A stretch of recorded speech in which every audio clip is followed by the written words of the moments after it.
I have to go back into the past once more. Just once more. For the last time. And when it's done, we'll both be free.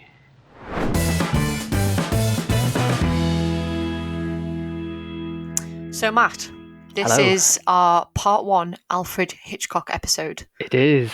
What a massive project we've taken on. It's big. I feel this week there's been a lot of Hitchcock, and I don't even feel like I've dipped my toe in yet. No, there's so much to cover, and there's just so many films that, yeah, just scratching the surface really at the moment. I think what I've noticed is that not only was he so prolific, but an awful lot of his films were incredibly entertaining and have lasted, which I don't know if you could say that for a lot of filmmakers. And even filmmakers today, there'll be, a handful that you could pick out from their career. But Alfred Hitchcock, there's like 20 at least. Yeah, the quantity just and the amazing. and the rate that he produced them as well. Like it was to make them all such legendary classics, I suppose. Yeah, it's very impressive.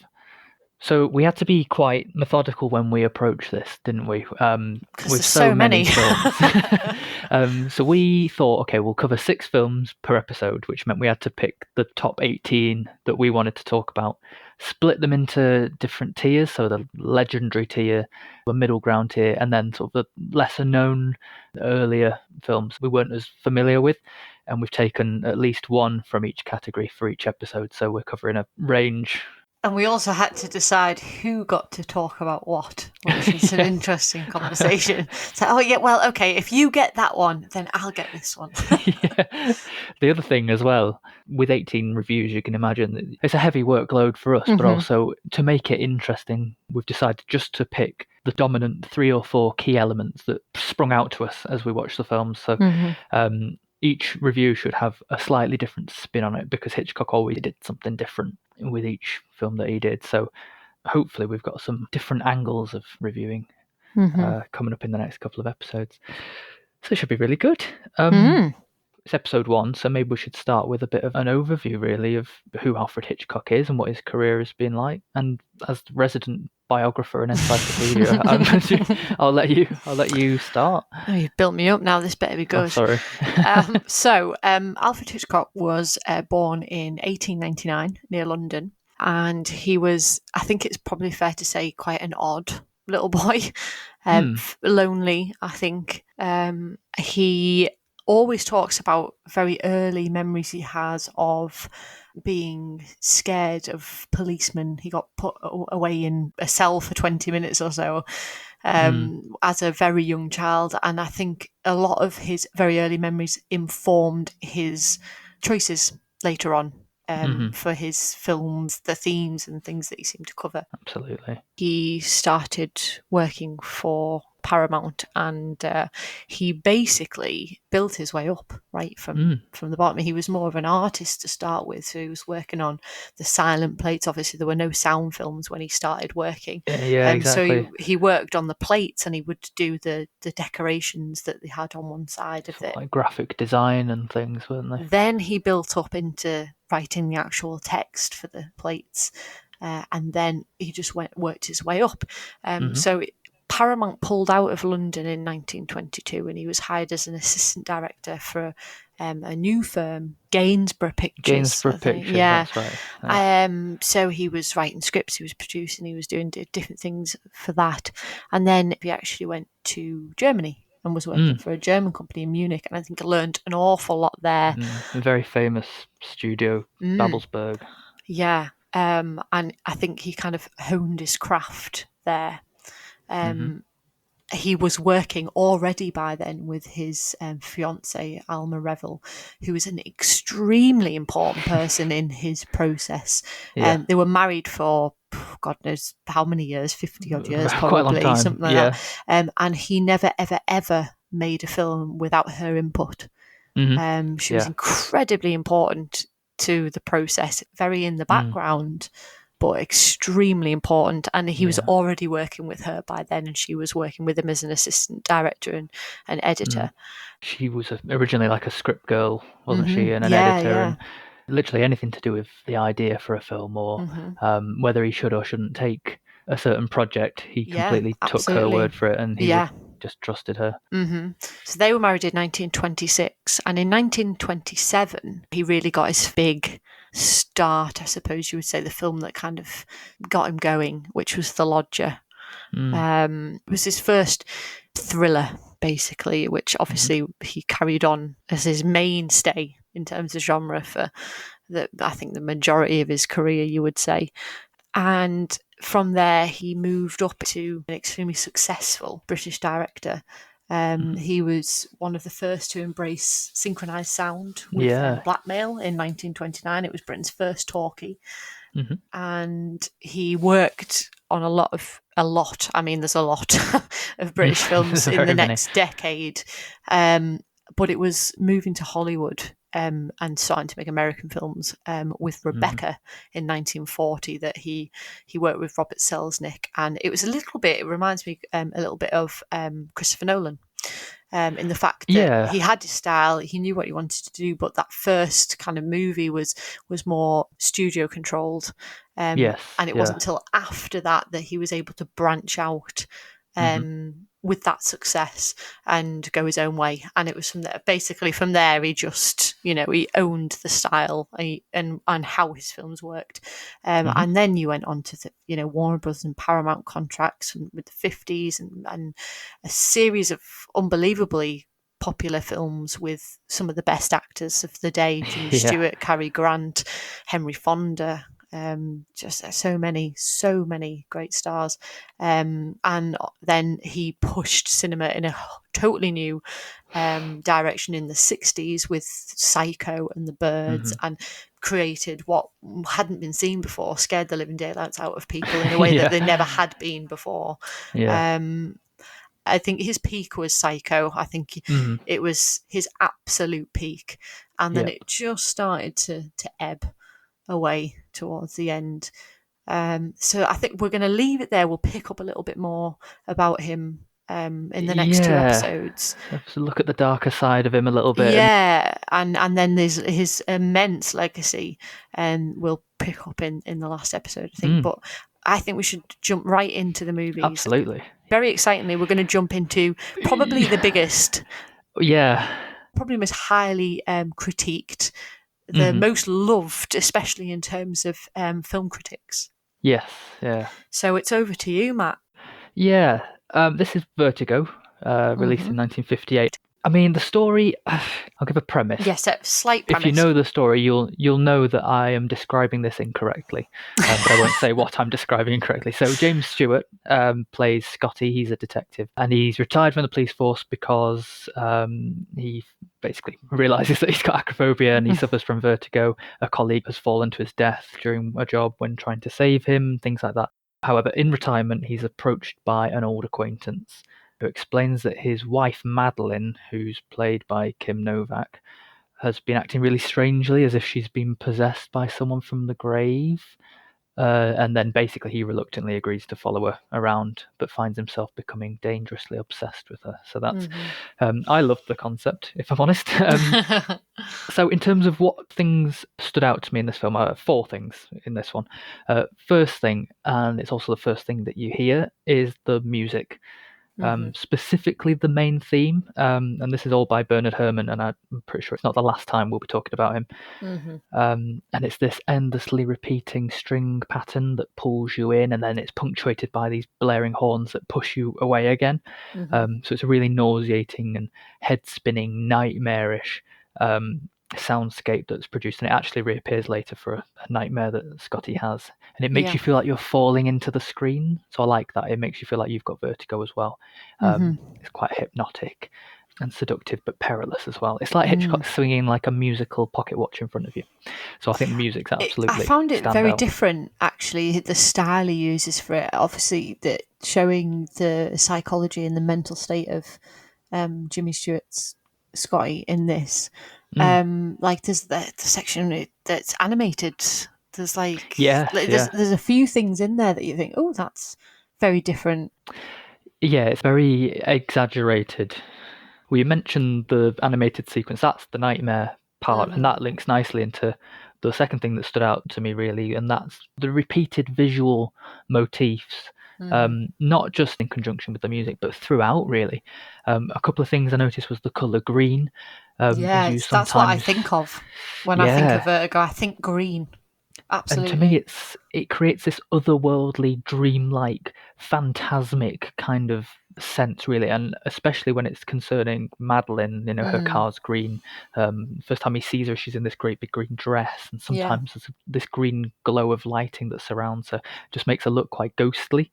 It's like you're not in a real grounded world. No, it's a skewed perspective. Yeah, it's Yeah. definitely not stable. I think it's probably the right word. Then there's the swirls and the spirals. Not only do you get them in the opening credits, the very famous outline of a man falling down the spiral, but it's in Madeline's hair. It's in the bell tower staircase towards the end, and again it matches the music. It's got that sense of do do do do do do, like you're falling and you're getting dizzy. I love that. Yeah. And then flowers all the way through. You've got this feeling that the death and funerals. It gives that kind of connotation. They all become triggers for Scotty, really, because they're all associated with her appearance, and they're things that remind him of her. So eventually he thinks he's seeing her all over the place. Yeah, that was very clever, that section where you're shown Kim Novak, and then as it comes closer, it's actually these other women. Yeah, completely different. Yeah, it's very cleverly done. Because you're there with him there, you think, oh, how is she there? Oh, no, it's not her. Yeah, and then you realise. It's very cleverly done. And then obviously I mentioned ghosts and phantoms and things like that. But I think this theme of possession takes on two different halves in the film. In the first half, it's a supernatural kind. Madeline appears to be possessed or in a trance or sleepwalking, and she disappears sometimes like a ghost. But in the second half, it's about Scotty's psychological possession of Madeline. That he's fallen in love with her, he wants to cure her. And there's a turn of events in the middle of the film where he actually becomes possessive over another woman, who reminds him of her, and he tries to change her and make her become more like Madeline, like he's possessed. I'd like to just say, for me, I know you really enjoyed the going round and the following in the car, and I was quite bored by that, I have to admit. The second part of the film I found a lot better, that part that introduced the other woman. Judy. I was more involved in the film from that point. But my problem with that was it was well over halfway through before you got there. And also, I was discussing this with you last night. I have real issues with this film as a woman. I know it's the point of the film is to have this toxic view from this man. It's almost voyeurism, what he's doing. But I had real problems with it. Him changing her and expecting her to just do it for him, and why should you care? Well, because it's her body and her hair, and as a modern woman I had real problems. Fair enough. No, I understand, I get that. It's the topic of the film, which is fine. My issue with it is, and we'll discuss this in the beginning of the next episode, is I have a feeling that Alfred Hitchcock has a bit of a shady line with this in general, and that I think is where my problem came into it, but we'll go into that more next week. No, I completely understand your point. I just like it because that's the weirdness of the story. You mentioned about the first half being quite boring. I personally love it, and the reason being is what my fourth point is, that it's the setting, San Francisco and the surrounding areas of California, because it's not just painted backgrounds, but it's actually authentic location shooting and landmarks. All the places in the film, like the Legion of Honor Art Museum and the Fort Point under the Golden Gate Bridge and the Bell Tower sequence, you get to know the geography because you're with Scotty as he goes between each one. We know what San Francisco streets are like anyway. They're very steep, but for Scotty, they are particularly steep. They're only downhill. I think that's very important to note, and full of twists and turns and endless corners. So again, that idea of a spiral and going round in circles comes back. Even in the most uneventful scenes, it's embedded. So the music, visual motifs, the theme of possession, and San Francisco are the things that, for me, make Vertigo legendary. Whew. Wow. We've done one. We've done one. That's the hardest one. Okay, so we're going to jump straight into my first film, which was To Catch a Thief from 1955, which starred Cary Grant and Grace Kelly. It's a very simple plot. When you actually get down to the details of it, it's very simple. Cary Grant was a ex-jewel thief. Mm-hmm. And during the war, he was part of a resistance and saved a lot of people and did a lot of good. And it kind of saved his reputation, basically. And he wasn't put away for all of the bad deeds he did earlier. Mm-hmm. But a lot of jewels start to go missing. Yes. And he is suspected. It's all set in, like, it's not Monaco, but it's like coast of France. And yeah, it's very wealthy area. It's all these women losing their jewels and the My diamonds. yeah, exactly. So whoever is stealing these jewels now is doing it exactly the way he used to do it, to make it look exactly like he is doing it. So he's got the police after him, and he decides the only way that he's going to be able to discover who it is and tell the police, basically, is the only way he's going to get off. Yes, he's got to prove his own innocence, hasn't he? Rather than the other way around. So it starts off like that, going away. He's starting to do his investigating, and Grace Kelly comes into the plot because she is on the list of highly expensive jewels, basically, that will probably be targeted. Her mother's jewels. So he kind of starts to get to know her, and she discovers who he is, and as a young, impressionable woman, she finds it very exciting. Until the point that her mother's jewels are actually taken. And then she thinks it's terrible and he's awful, because she's convinced it's him. So that's kind of what happens, and then he goes on to try and find out who it is. It sounds slightly more complicated in explaining it than it actually is when you watch it. So for me, the standouts, the things that defined this movie, there's got to be the locations. It's very glitz and glam and gorgeous sun and beaches and fancy hotels, and they really stand out and add to the atmosphere. It's very bold and sumptuous and rich, and everything just screams grandeur. And Cary Grant's got that kind of straight backed kind of glamour anyway, that just fits in very well with these sets. And the colour as well. Colour is something that I noticed. It's very bold, the colour in the movie. Yeah. And all the dresses and the rooms and the views. The word exotic comes to me. Yeah, exactly. All of it is quite exotic. And I feel, in a way, not completely, but I did get a kind of an Agatha Christie sort of feel. In parts while I was watching it. It's got a very fairy, light, airy score to it. Yeah, and in actual lightness for a crime film, it is quite pleasant to look at, I suppose. It's not very dark. Yeah, and I think that's maybe why it reminded me of Agatha Christie, because it's like a cosy mystery. It never goes into the realms of really dark. It was more entertaining, cozy, that kind of thing. There's a key scene I'd like to discuss with Grace Kelly, and Grace Kelly is the other defining thing that kind of, I think, stands out in this movie. She is really shown off in this film. The dresses and the glamour and her looks, but not only that, but this spiky personality. Yeah, she's quite very independent feisty. And yes, very feisty. And there's a scene where they're racing basically against a police car that's following them. And I think the reason I found it so poignant to me was she died in a car crash, Grace Kelly, in Monaco. On the windy roads like that. I'm not saying she was going 90 miles an hour like she was in the film, but I don't know. I think she had a stroke or something and crashed, but it was on those very windy roads of Monaco, very similar to what's in the movie, and it's a completely wordless scene.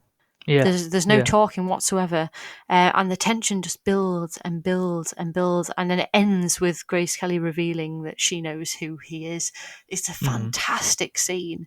Oh, so you like the driving in this one? Yes, I did. I just thought it was very cleverly done. It's all back and forwards from one look to the next, and Cary Grant's kind of growing unease And then obviously at the end he's revealed and she knows who he is, and his alter ego that he's using is lost basically. Starts to And he slip. tries to carry it on, but Yeah. he knows it's a futile thing really. The power shifts, doesn't it? Because she thinks she's got the upper hand on him. Exactly. She's kind of bribing him a bit. It's a very showy film. It leaves very little to be desired, but there's a lot of things to enjoy about it. Yeah. The relationship between Grace Kelly and Cary Grant is just very well done, because you've got that fiery independence versus this suave, confident. I mean, Cary Grant is just Cary Grant in this, and she's very good up against him. Yeah, absolutely. It's really a clever casting on Hitchcock's part here. And it's one to watch. It's not one of his biggest because there's so many others, but it's worth a watch. It's one for a Sunday afternoon, I think, like I say, very cozy and like it's just entertaining. Yeah. So I would definitely recommend going back to that one. Mm-hmm. Yeah, no, I hadn't seen that one before, and up until the whole Grace Kelly, and that part came in, I was a bit confused. I thought, where's this going? But I think it did improve once her character came in and started changing the game a little bit. She is. She's definitely a game changer. Changes the direction that you think it's going to go in. Yeah, it's a good one to watch, that one. Very good. Okay. The Man Who Knew Too Much. Weirdly, the only film that he remade. Not many people remake their own film, but he remade it, but different. So this was the later one, 1956. So it's based around a married couple, Ben and Joe McKenna, a doctor and a retired singer, played by, again, James Stewart, and with Doris Day in this one. And they're on holiday in Morocco. Doris Day in a Hitchcock film. I know. I think it works so well. So they become inadvertently embroiled in this plot to assassinate a foreign statesman. We're not totally in on what's actually going on in this plot because they're kind of just tourists to the whole thing. But a dying man whispers some crucial clues to Jim Stewart's character in the middle of a crowded market in Marrakesh. And because of that, their son Hank is kidnapped as a sort of bribe to keep quiet. And they decide to do something about it, and they figure they have to travel to London in order to find him. No spoilers, I don't think, there. No. So, first point that stood out to me, this whole que sera, sera. Whatever will be, will be. Great song. On the one hand, the song itself, it was an Oscar win. It was number 1 in the UK charts. It was number 2 in the US pop charts. It became Doris Day's signature song, and it was introduced to the world via this film. So that's already brilliant. Yes. But I want to talk about it as a narrative theme. I thought, why that song? Why has that been written? And it's this whatever will be. And it's a case of, in the film, they are powerless, really. The situation is out of their hands, or I should say their hands are tied, because their son's been captured, and they've been told, if you say anything, we're going to, I don't know, kill your son or something. There's nothing much that they can do. And as I said, they are essentially bystanders to another crime that they really have no involvement in. So a lot of the time you get suspense sequences where time seems to stand still and they are literally stood powerless. And one that I think is really good because it's massive is the 10-minute concert sequence at the Royal Albert Hall at the end. Huge set piece. Where Doris Day, she's just stood and all she can do is anticipate the plot happening, and she can see the person who's going to do it and the person it's going to happen to, and there's nothing she can do. Part 2 that stood out to me, kind of linked I suppose, Doris Day in general. I genuinely think she's fantastic in this. She's fantastic. And so different from the other women in Hitchcock films. I don't know why, she just seems a little bit different. Yeah, she doesn't fit the mould. Yeah, she's much more headstrong, I think. And the fact that, she's the famous singer, she's kind of the recognised one. I didn't get a chance to watch this, but something that sticks with me, and it's the one thing I have an issue with, isn't he always trying to medicate her? Well, yes. It's funny you say that. Just take your tablets. It'll be fine. Like, just trying to, silly woman, she's overreacting. Just calm down. That is the the thing I remembered from Yeah. it, and I have a real problem with that. I wouldn't say all the way through, but the first example I was going to give as one of her key scenes is when he breaks the news to her that their son's been kidnapped. Taken, yeah. Because he only agrees to tell her Hmm. unless she takes a sleeping tablet, because he knows how much she's going to react. But the way that scene plays out, it starts with disbelief, and she says, "This is your idea of a joke, then it's not funny." And then she's angry, and then she goes to hysterical, and then it gets to a point where he has to hold her down on the bed. It's such quite an authentic performance, really. It's not melodramatic. She never got enough credit for her acting, I think, No, because of the no, I don't light think so. style that she Yeah. used to do primarily. But she was a fantastic actress. Absolutely. There's another scene later on in London where she's actually talking to the kidnappers on the phone. And again, she goes from rage to relief to helplessness, these different cycles of emotion. I think it's fantastic. And watching the concert at the end, she's just stood at the back of the hall in tears, and there's nothing she can do. She's fantastic.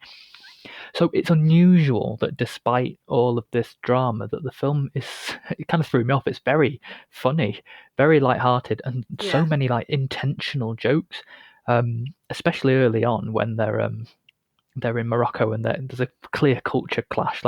All the seating's too low in the restaurant, so James Stewart can't get his legs in a comfortable place, and the bread's too tough, and he's frustrated because he has to eat with 3 fingers on a certain hand and things like that. Then there's this bizarre mix-up later in the film where stupidly, again, James Stewart's character interprets the name of a chapel, Ambrose Chapel, to be a person's name, and he ends up tracking down this random taxidermist and having a scrap with him. It's quite silly. One of my favourites, though, is when they do get to the right chapel, and they sort of get in with the congregation, and they're already singing hymns. So they pick up the book and they sing a conversation to each other to the tune of the thing, and it's like, "This is just another wild goose chase." And hilariously, she's obviously a famous singer, and she's so good at it that people are looking round. She's singing so well. So yeah, there's moments that have me literally belting out laughter, and I thought, I don't know if I'm meant to be or not, but I enjoyed it. I do think he had a good eye for humour. Yeah, absolutely. Even though a lot of it was dark humour. Yeah, I think it's a very British sense of humour too. Yeah, and people don't think of him for that at all. He's the thriller horror guy, Yeah. But he's got quite a lot of films have really funny moments in them.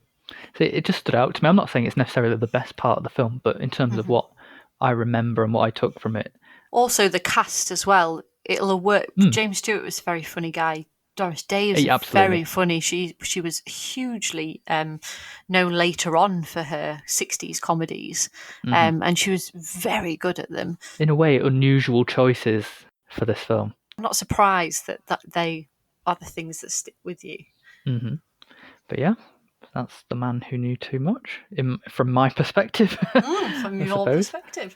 Okay, my next one was Dial M for Murder, which was made in 1954. Dial M for Murder is not one of his most well-known films, but saying that, it's one I really like. It's one I've rewatched more than any others. I really like it. Again, it's got a very Agatha Christie feel to it. Yeah, I think that it feels very much like the play. Yeah, it does. It really does. And it's all set in one room, which is one of the things that stood out to me. It was one of the defining characteristics of this film, is that you are in this one flat, basically, for the entire film. So you're shown how the murder will play out in this whole room, the furniture, the props, where things will be, where they should stand, what they should do. It's very, very cleverly done, because in that way, the audience can see it unravel. Yeah. As things do not go the way they're supposed to go. They're not stood there. They're not doing that. They've not thought about this. And you see it all change. So it's very cleverly done, and especially later when things are like hidden and found, and knowing the room's an important part of the film. Another thing that really stood out to me is the close-ups. Now, Hitchcock's very well known for his close-ups, and he's got some very famous ones, especially in Notorious, for instance, also involving a key, funnily enough. The key is what I picked up on when I watched the film too. It's one of his ways of delivering important information. So the newspaper with the wife's affair, like the partner she's been having an affair with, coming into the country. You see the close up of the newspaper at the beginning, and the key is hugely important to the plot. You sort of follow it round the room, don't you? Yeah. Shifting hands and coming out of bags and things like that. I like that. It is a key way that Hitchcock delivers information, and he is quite fond of the close-up. Another thing that stood out to me very much in this one is the characters themselves, especially Wendis, played by Ray Milland, who's fantastic in this. He's this devilishly charming, British man who is essentially, I should tell you a bit of the premise, is plotting his wife's murder after finding out that she'd had this affair. Yeah, I found myself not knowing whether I was rooting for him because you spend so much time early on with him. Yeah, he's so charming. You know? You kind of like, oh, his plot's gone wrong, and then you go, oh, that's a good thing. But Grace Kelly in this as well. It cuts straight away, from that close up of the newspaper. It cuts straight away to her kissing this guy, not a husband. But you still don't really hate her for it. She's still, you still very much support her, even though she's playing this wife who's having an affair, It's not as clear cut who's good, who's bad. It's just people doing things. Yeah, not at all. So I think it was very well cast, this film. I think, again, Grace Kelly, it's probably my favourite Grace Kelly performance. I find, and this is totally my opinion, I find Grace Kelly very cold. I find it very difficult to relate to, and I don't find her very emotive, and there's something about it I find very cold. But this, I think it's her most sympathetic performance, I think, this one. And that works very well for the whole story.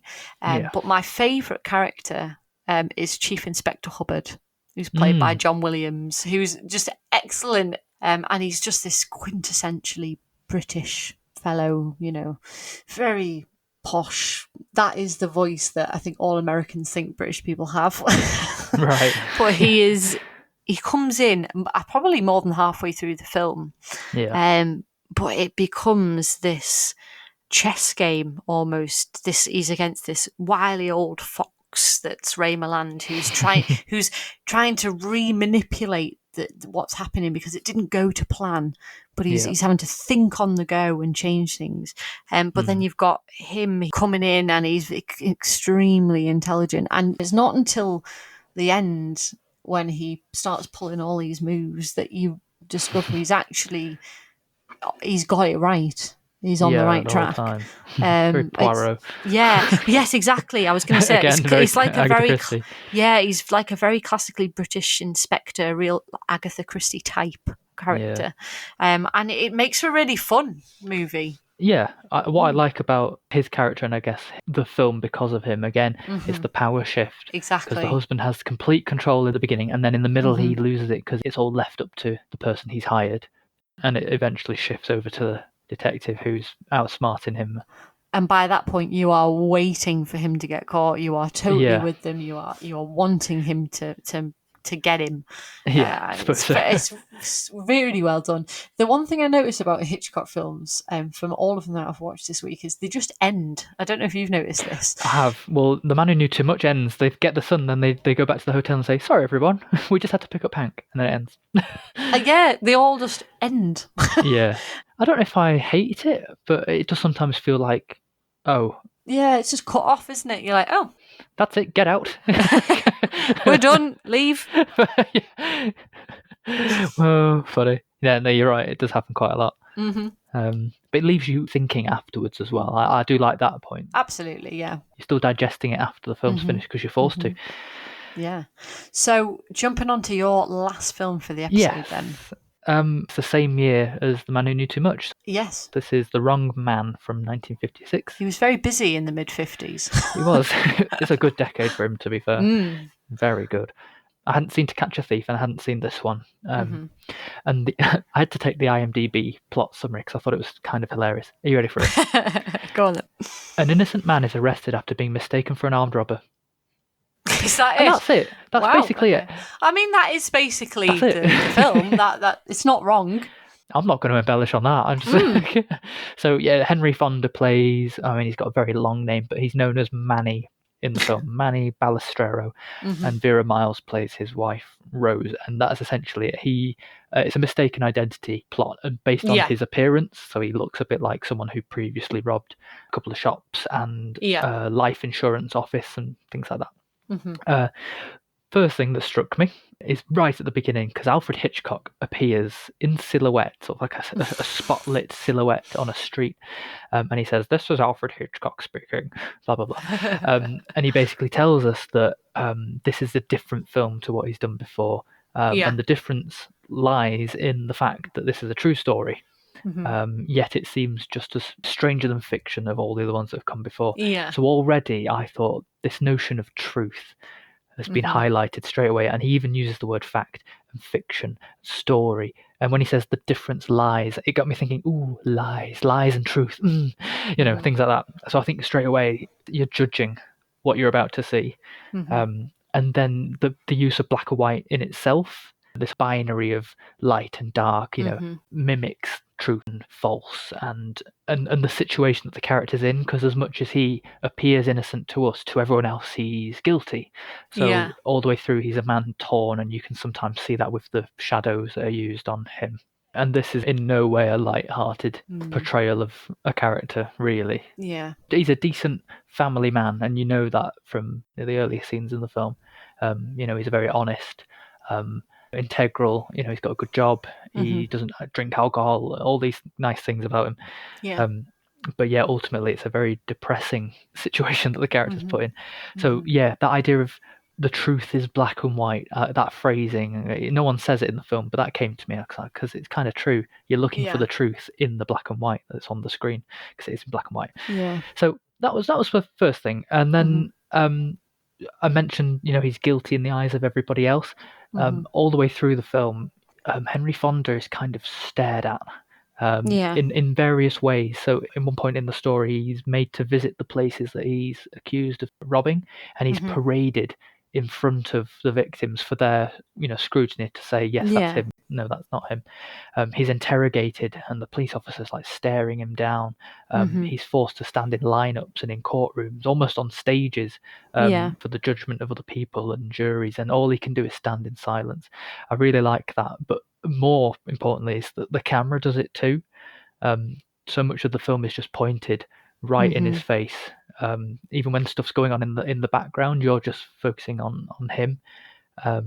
So yeah, I think it's a very exposed character, and it's very humiliating because of the situation he's been put in, and it's nightmarish. I mean, no one wants to be incriminated for something that you didn't do, and to not be believed when you say, no, I didn't do it.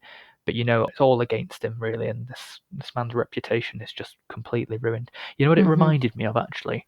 When you go into a shop and you accidentally meet eyes with the security guard, you start overcompensating how ordinary you are, and then you end up looking quite suspicious. You don't need to think about me. I'm a perfectly normal person. Yeah, and then you think, oh God, what am I doing with my hands? Oh my God, don't look at him again. Okay, look down, smile. No, if you smile, it's like you've done something wrong. I remember when I watched it, I found it really difficult to watch. I have a real hard time with people having to prove their innocence if they've been accused of something. Very frustrating. Yeah, I find it so difficult to watch. Yeah. And I remember, that's the thing I remember from it. It's easy to go, why didn't you just tell them this? Why didn't you explain this better? And there are times like that in the film. You think, why don't you, you've got loads of proof. You can come up with all sorts of things to prove that it wasn't you, but it wouldn't be an interesting story if you did that, I suppose. To be fair, he does dress a bit like a criminal, but you shouldn't be arrested for having style. And then the last point is, I'll do this in reverse to how I've planned it. As a viewer, I started questioning, maybe he did do it, and this is, Hitchcock's tricking us, by calling it the wrong man, and by aligning us with that character and making us think that he's innocent. I did start thinking, well, hang on, maybe he's not. For all we know, he did these crimes. They happened way before the events of the film started. There's times where you see him doubting himself too. Close-ups of his face show that he's confused and disbelieved, and then he starts doubting himself, and it's the idea of doubt. His family are the same; they trust him, but ultimately they don't know 100% that it wasn't him. Yeah. This is the kind of doubt that drives his wife mad. She ends up in a clinic, and after sort of having a bit of a breakdown and saying, "How do I know you're not guilty? You could be." And all the way through, you think, "Well, yeah, I don't know that he's not guilty." And then again, I'm doing this in reverse. So when the people first accuse him, I like the idea of it's like herd mentality. Yeah. Because one woman working in the office thinks she recognizes him and is so convinced of it that the next person she speaks to also becomes hyper convinced that it's him, and it sort of spreads until the general consensus is that is definitely the man. And you see it in the lineups as well, like because one person singles him out, the other one goes, "Oh yes, yes, yes, yes, yes, it is him," and you trick yourself into thinking you know the truth. So that between innocence and doubt, there's an interesting tug of war always going on, because you think, no, it's obviously not him, but is it? And I like that Yeah. because it involves you as a viewer too. So I'm going to yeah, have to get back to that one. I think it's cool. The last film for this week, and it was definitely my favourite, possibly slightly biased because I love the book, and that's Rebecca. From 1940. So we've gone all the way back now to his first Hollywood film. So it's a funny one because it doesn't feel very much like a Hitchcock film at all. Yet he does it so well. This one sticks so closely to what the book is. And it's very much character driven, this. There's not so much plot. It's very talky. Full of dialogue, this film. It's more of an atmosphere, isn't it? Yeah, the atmosphere it's absolutely superbly done. I mean, the first thing I'm going to mention is because it's what we first hear, and you hear the narrator, and she's talking about Mandalay, which is the ancestral home of the De Winters. Very famous family in Cornwall, very well to do. And it's made to feel like no place on earth from the very beginning. It's opened up and you see all of this like pathway, and you know something terrible's happened there because you're seeing like the husk of a building. But the atmosphere that's created, this gothic atmosphere, it's absolutely superbly done, perfectly done. And Mrs. De Winter, all the way through the film, is enveloped in this huge house, this mansion. She's dominated by it. It's intimidating by its size. All the rooms and the servants and the people, and she doesn't have the confidence to govern this place and these people. So Mandalay is hugely defining for the film. And the narrator herself, Mrs. De Winter, is a huge part of this film. Because she drives the narrative, you're seeing it through her completely all the way through. And she's a very unreliable narrator. She's very easy to doubt. And we only see Rebecca, who was the first Mrs. De Winter, through her eyes. The premise of this movie, she meets Maxim De Winter when she's away in I think it's France, so she's hot. She's a paid companion for a lady, and they're away, and she meets Maxim De Winter, and he marries her just like that, basically. After a few weeks, and takes her back to Mandalay, and she meets the housekeeper, Mrs. Danvers, and this Rebecca, the first wife, who is everywhere in the house, and you never see her, but she's everywhere. It's like it's a spin on a haunted house tale, isn't it? But a very different spin. It's not horror-ish. It's just exactly a presence. So the narrator in this, she's very youthful, very naive. She's overawed by Maxim De Winter, even though he's actually quite a brash, rude man and not very nice to her. Yeah, but he's rich. Well, she's in love with him anyway. But yeah, that youth and that naivety is key to her character. There's so many like put downs to it when people are trying to be nice, and I can tell you don't care about how you look, and you should do something about your hair, and all these things that they knock the confidence of her. She's constantly got this going against her all the time, and she's struggling anyway. And you can't be too careful with children. She's treated like a child, even by this man who's married her. She's this child, Yeah. and she's patronised constantly by her husband, frightened and intimidated, and she becomes obsessed with Rebecca, comparing herself to her and thinking everyone else is too, comparing her to her. She's a replacement, isn't she? She's not her own person. She's an expectation to fill. Yeah, the way we see it is that she thinks everybody else is thinking that too. Yeah. And it's most likely that they're not actually at all. But that's how she sees it. She's very often on edge, and that makes us on edge. And Mrs. Danvers, who's the next person I'm going to discuss, she completely unnerves her. She undermines her. She pushes her to the brink, basically, of her mental health, and in a terrible way. And she's very much linked to Rebecca. So like we say, you never see Rebecca, not even in flashback. You never see her, but you see constantly her initials everywhere. Mrs. De Winter sees her everywhere, sees her initials on things, and her shadow is over everyone and everything in the house. And there's obviously something about her that we don't know. We know there's something there all the way through.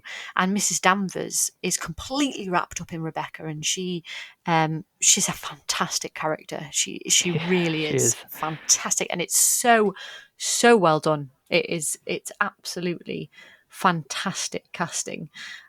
Judith Anderson played Mrs. Danvers, and she's perfect, absolutely perfect. You can tell there's something odd about her from the start.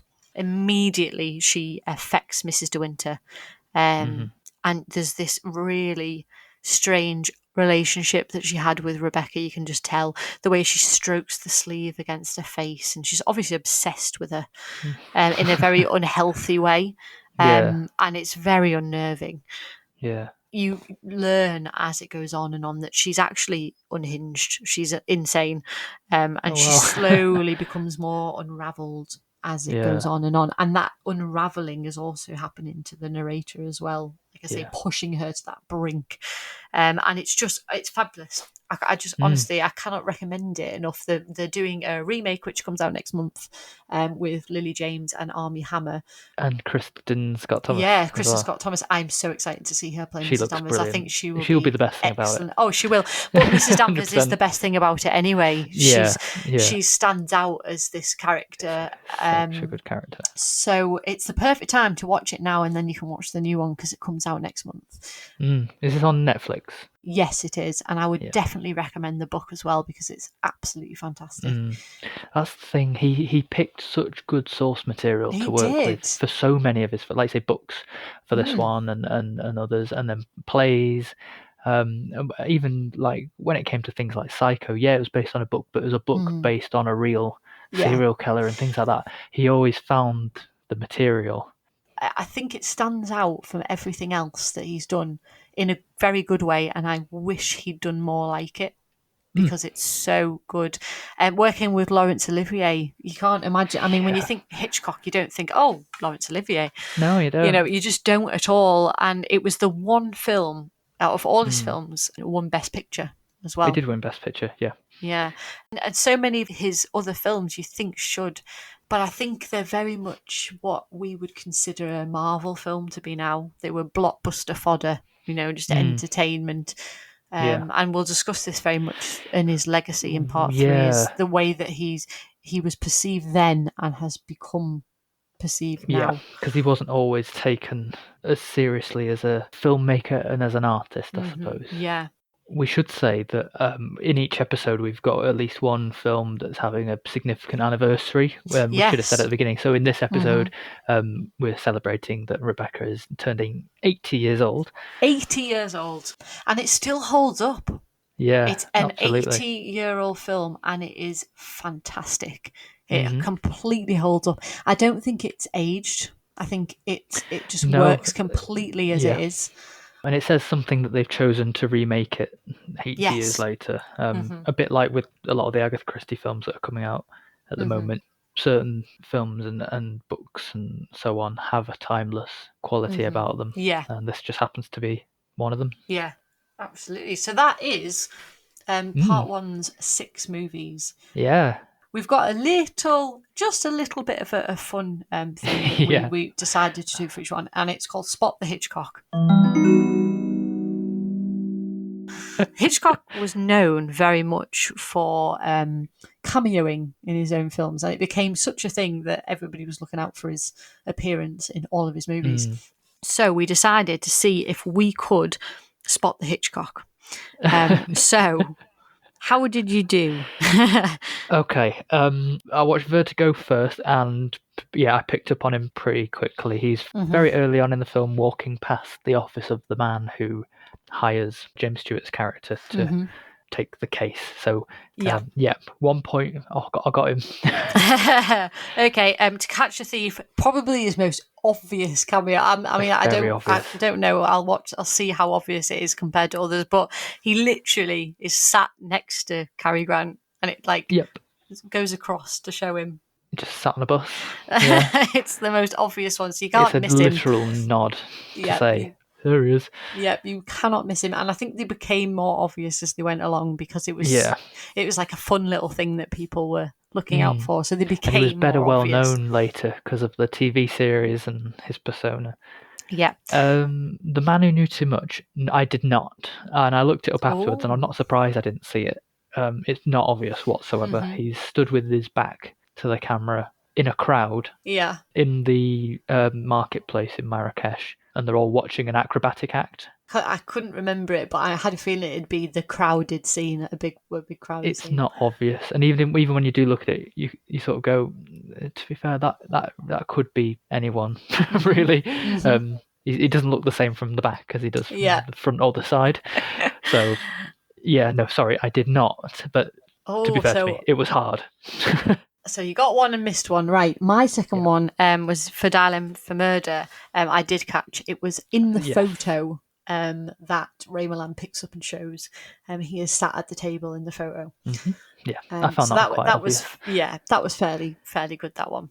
And then The Wrong Man, I thought I hadn't picked up on it, but then I thought, well, he introduces the film right at the beginning, so that must have. He literally says, "This is Alfred Hitchcock speaking," so I guess I did. Yeah, very different kind of cameo, but then, like we said, it was a very different kind of film. Rebecca, I didn't catch. I looked down at the completely wrong moment. He was standing outside a phone box, and you just see him standing there, and I looked down at the right. I had to look it up afterwards, and I was like, "Oh, for God's sake!" Yeah, because I just looked down, and when I looked back up, he'd gone. So I missed it off. So we've both got two, and we missed one. People will have to keep track of where we are. We're tied at the moment. Tied at the end of episode 1. How exciting! I know. That was a really good bunch. That is part 1, and that was a really good bunch. And to be honest, it's one of those things. Next week, part 2, we've got Rear Window, The Birds, Suspicion, Notorious, Shadow of a Doubt, and The 39 Steps. I mean, you look at that and you think... It's a whole other bunch, isn't it? I mean, it's just, you look at it and go, oh, wow. You know, there's so many. This is the thing. There's so many fantastic films that he did. And more to come after that. Yeah. So it's going to be exciting. I've really enjoyed doing this for the first one. Yeah, and I'm me too. really looking forward to the next one. Me too. That will be episode 31. This is episode 30. I know. So Can't believe it. We will be back in a couple of weeks with Alfred Hitchcock Part 2. We will. Where can they find us, Matt? You can find us at cinechat.co.uk/podcast or on any social media, Facebook, Twitter, YouTube, Instagram as Cinechat Podcast. We're also now on Amazon Music. Yay! If you prefer to listen on that, just under the podcast section, search Cinechat Podcast, or you can email us at podcast@cinechat.co.uk. Still need to record it. I know, it's really good every time though. I feel like someone out of an advert. It's getting better. Yeah. Anyway, join us for episode 31. It'll be part 2 of the Alfred Hitchcock extravaganza.